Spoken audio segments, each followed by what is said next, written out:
Shalom. First and foremost, want to give all praises, honor, and glory to Yahweh, Ba'ashem, Yahweh Shah, Ba'ashem, Rakakwadash. Double honors to the apostles and elders of GMS that rule well. Peace, love, and salutations to all the brothers out there pushing this word, sincerity, and the truth. Shalom to all the brothers, sisters, and children out there keeping this word, sincerity, and the truth. Okay, I just want to go into a lesson and some things that I was meditating on. And primarily it's going into the hopeful elect. We can't even fathom how valuable we truly are. You know, the value that the hopeful elect truly holds, you can't even really fathom it. And it's kind of stemming off of something I was thinking about yesterday. It was I'm not the originator of a quote or nothing, but it's kind of something I put in my own words. I'm pretty sure it's a quote that says something along the lines of it, but it was something that I had came up with in my mind, and it went like this. It said, the best time to acquire things that you lost is when you become the version of yourself worthy of acquiring it in the first place. I'm saying it again. The best time to acquire things that you've lost is when you become the version of yourself worthy of acquiring it in the first place. And just to kind of dissect that, something that I ain't gonna even say always, but something in the past, in the most recent years, within the last, I'd say 3 to 4 years, that I always, pray to the Lord about is, and say that I want to become the best version of myself that I can possibly be. Whatever that looks like and whatever that is, I want to become the best version of myself that I can possibly be. And the version that's closest to Yahweh Shai as possible that I can become in this lifetime. And so upon, meditating on that, thinking about that, a whole lot of scriptures come to mind, a whole lot of precepts come to mind, but also too, just knowing that just thinking, just pondering on these things, we really are in the process of becoming gods. But not only that, legends, like with your stories, the things that you go through, and how these situations and these trials that the Lord put us in and bring us through, how they mold us into a better version of ourselves. We become wiser, we become better people, we become greater followers of Yahweh Shai. We become closer with the Most High. Our relationship gets stronger, We create bonds. We understand each other. And each other meaning brothers and sisters, we understand each other a lot more as these trials, as we go through these trials. So I got just a few scriptures that I'm gonna touch on. And the first one, it was going into the apple of thy eye. What the Lord had said, Israel is the apple of his eye.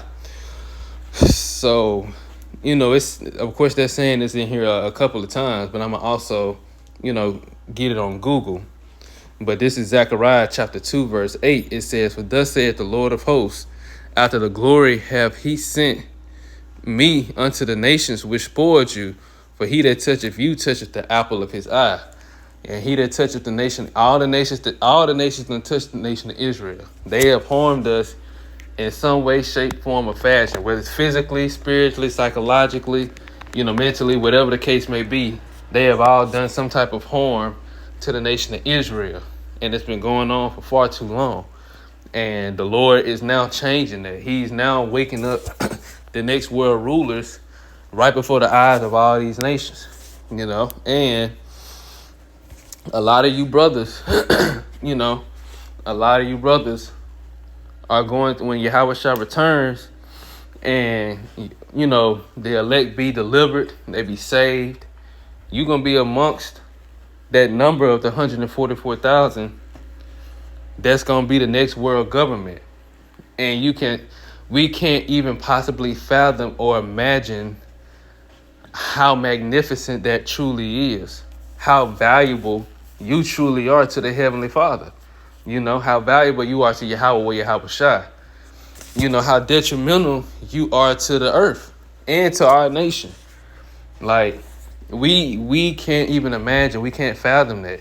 you know, because just look at how important, how detrimental Yahweh Shai, and I hope I'm using that word right, but how detrimental Yahweh Shai is to our nation. Like, Yahweh Shai is the most important thing to the nation of Israel, because if it wasn't for him, we would basically cease to exist, you know, and we're worthy of it. But Yahweh Shai is that, he is that link between us and the Most High, and he rightfully deserves the place of the ruler of the whole universe, you know, the ruler of the earth and the kingdom that's to come. So the 144,000 being right under Yahweh Shai, ruling the earth in righteousness, making decisions with him, doing in his, you know, in his presence, just in his presence alone. We can't even fathom how great that is, you know. And again, just kind of tying it back to that quote, it said the best time to acquire things lost is when you become the version of yourself worthy of acquiring in the first place. And, you know, that's all in 2nd Ezra chapter 7. We have to, you know, we're going to take the kingdom, but we also have to be worthy of inheriting it. You know, we have to become a version beyond what this world has produced, because Westernization has produced a degenerate version of an Israelite, you know. And so the Lord is changing it by waking us up and bringing us back into who we are and our heritage. So it said, he that touches you touches the apple of his eye. So now I'm gonna grab that on Google, and this is the definition that Google gives for the apple of his eye, of one's eye. It says a person of whom is extremely fond and proud. And then it says, what is the apple of my eye in the Bible? It says in the Hebrew text of Zechariah, which we just read, the phrase the apple of his eye is more literally translated the little man of his eye. Because when you go into the interlinear of the word, that's what the definition goes to, which I get that too. That's what it goes to, the little man of his eye. But they went, you know, a little bit further and said, if you look deeply into someone's eyes, you actually see a tiny reflection of yourself in their pupils, which that is true. Because I don't know, you know, I'm pretty sure everyone has, just think of, you know, as a man and as a woman, when you've looked into a man or a woman's eyes, especially someone you deeply care about, you have strong feelings for, you'll look deeply in their eyes and you can see yourself in their eyes, you know. And then, you know how they portray that on cartoons and different stuff like that.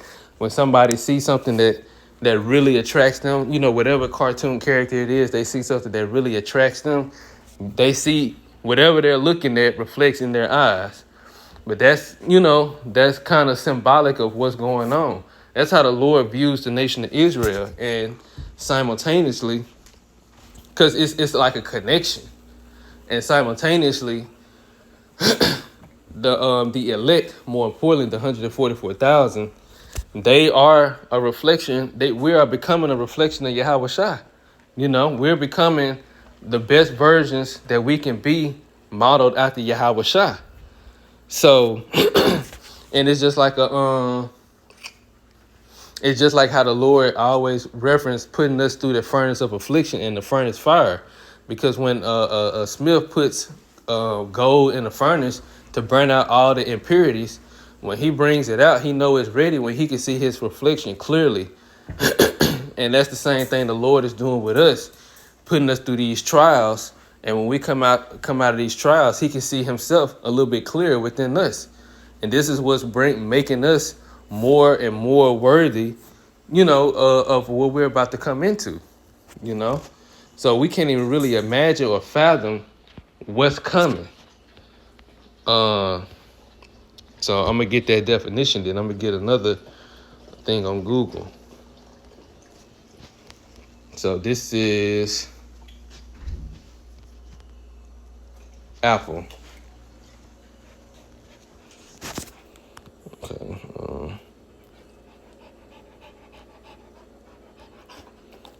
Okay, hold on. I think I had got a different one. Let me go back. I think I got the one in Psalms. Yeah, I got the one in Psalms. I'm gonna read it first. This is Psalm 17:8. Keep me as the apple of the eye. Hide me under the shadow of thy wings. And so this is the definition for apple.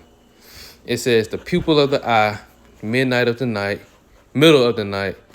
But then down here in the Strong's definition, it says the little man of the eye. So the same thing that Google gave, the little man of the eye, which is going into, let me see if that, okay, no, I didn't go into it.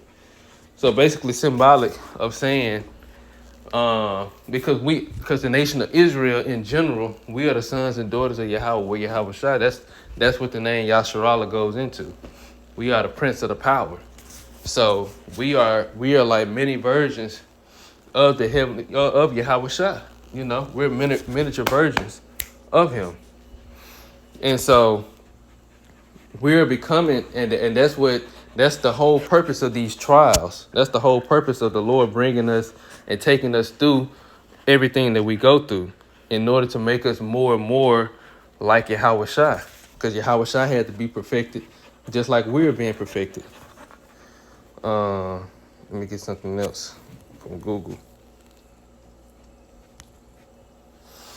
This is because I was also thinking, like, when somebody say I'm gonna give you the world, like when a man tells a woman I'm gonna give you the world, what is the deepness behind it? And it because another thing that I was thinking about was a time, going into how we can't even fathom and imagine how valuable we are to Yahweh Shai, and the elect ultimately is valuable to Yahweh Shai. It made me think about how a man views a woman, because Yahweh Shai is the bride. The nation of Israel, starting with the elect, is the bridegroom. And he'll give his life, he'll give the world to that woman if he really, really, truly care about her. So this is what Google says. This is what Google says. It says, assuming that he is indeed genuine, which the question well, I'm gonna read the question first. It said, what does to you I will give the world mean? And of course, this is, a personal opinion from somebody, but all the definitions pretty much go into the same thing, which I read the dictionary's definition for it too, right after it. So it says, assuming that he is indeed genuine, which the question implies, it means that he wants nothing more than to make your world happy as can be. He wants every aspect of your life to feel perfect in a way that is complete and special. And then this is what the dictionary gave. It says, what does it mean to give the world for someone? It says it's an idiom.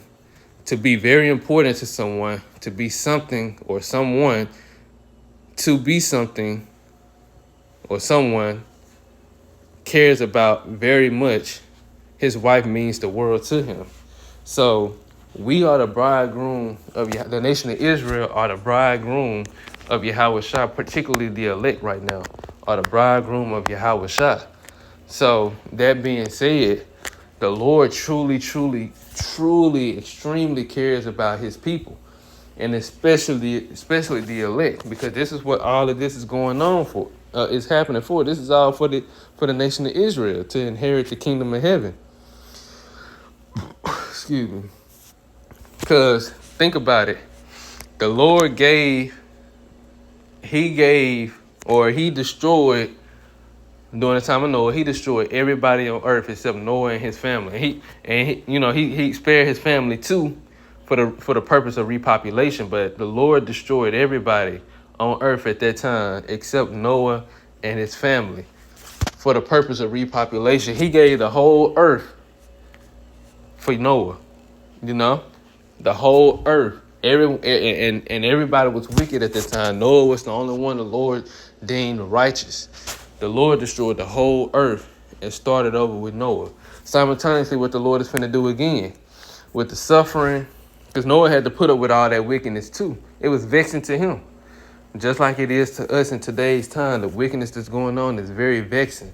And the Lord is finna give all the lives of the people over here in America that's not of the elect, and the lives of all the people scattered around the four corners of the earth, these other nations, if they're not of the elect, these people that these heathens, I say it like that, because you got Israelite foreigners that look like the other nations, but these heathens, the Lord is going to give the lives of all the people over here in America that's not of the elect, and these heathens. He's going to take their power, their structure, their family structure, their lives, everything that they have worked up so far to build and everything. He's going to completely destroy America and wipe it off the map along with everybody else over here that's not of the elect. And the heathens that scatter around about, he's going to put them in captivity and make them and we're going to force them to build up our kingdom through hardcore, agonizing, backbreaking slavery. And he's doing all that for the nation of Israel. The Lord is the originator of I'll give you the world, because he's literally about to give the nation of Israel the world, starting with the elect, those whom he deemed worthy for it. He's literally about to give them the whole earth and a rulership over it under Yahweh Shah. First he gave it to Yahweh Shah, and then the elect are joint heirs with that. The 144,000, the men, the nation of Israel, they're joint heirs. So they're going to receive a portion of that too. So the Lord is literally going to give the whole earth and the lives of all these heathens, and 2/3 of our people going to be destroyed, but they're going to come back. But he's going to give the lives of all these heathens for the nation of Israel. So you got to realize how extremely special the elect, especially, and the women too, because it's not just the men, but it starts with the men. The women too, you're extremely special. Being the wives of all these men who are literally finna become gods. Extremely special. Sorry, Salakia. Heard some commotion outside. Didn't know what was going on. Just trying to listen. But anyways, extremely special. Something beyond our comprehension, because I have not seen, ear have not heard what the Lord has stored up for them that love him. We can't imagine it. Let me get one more scripture.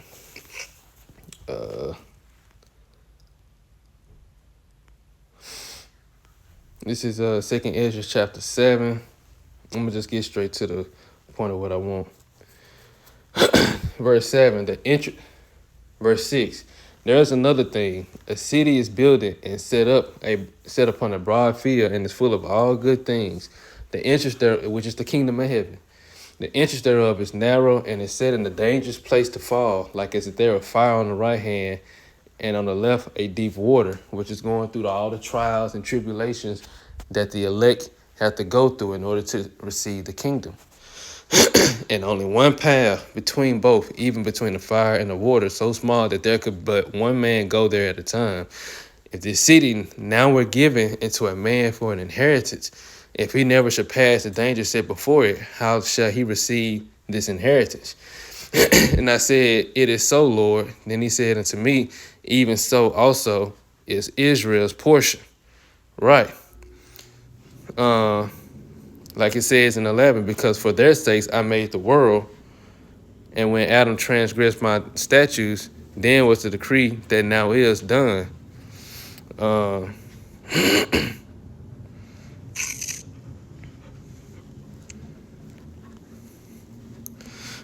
I just read it. It says, then were the entrances of the world made narrow, full of sorrow and travail, but they are but few and evil, full of perils and very painful. For the entrances of the elder world were wide and sure, and brought immortal fruit. If then they that live labor not to enter these straight and vain things, they can never receive those that are laid up for them. Right. So basically, we have to go through these trials, these situations, these hard, difficult situations sometimes, and be patient and endure until the Lord changes our situation, which he's going to shortly do. We see in the downfall of our enemies. But the transition, your story, your legacy of how you became this great ruler over the earth alongside your brothers under Yahweh Shah, and how you became one of the most important people to Yahweh Shah, like that's unimaginable, you know. So I'm gonna just say the quote one more time and I'm gonna end it off. So just going off of what I had meditated on, the best time to acquire things that's lost, because like it said, it was already set up for the nation of Israel to begin with, you know, the earth and everything. It was given unto us. We transgressed and we lost it. You know, ultimately we transgressed, we lost it, and we have to earn it back. But now we understand everything. So the best time to acquire something lost is when you become the version of yourself worthy of acquiring it in the first place. So I want to give all praise and glory to Yahweh, Ba'ashem, Yahweh Shah, Ba'ashem, Kakadash. Double honor to the apostles and elders of GMS that rule well, and peace, love, and salutation to all the brothers out there pushing this word, sincerity, and the truth.